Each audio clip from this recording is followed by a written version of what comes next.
A flame burn is a little bit different than a chemical or electric burn. Oftentimes the patient that's using the electricity may end up with an electricity or electric type injury.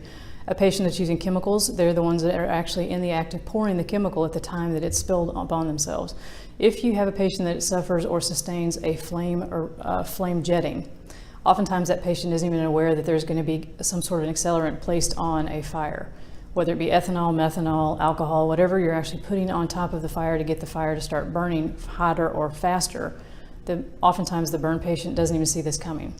In the event that they're actually fortunate enough to realize that something is going to happen and they have that sixth sense and they feel like something unusual is going to happen, either they're turning away from the fire at the time that's being poured, or they put their hands in front of them, but it's a split second. It's even less than a split second that they have before the fireball just hits them in the face or in their body.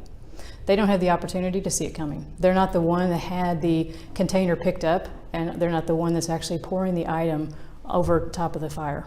Oftentimes an injury such as this is a larger injury. It involves the face, the neck, the hands, items that are very difficult and challenging to hide. If it ends up on the arms, the chest, we can put a long shirt on or a sweater. If it's something that involves the face on a patient, it's very difficult to hide that. Even with makeup, it's very difficult and very challenging for the makeup artist to even teach the burn patients how to hide these scars and their burns.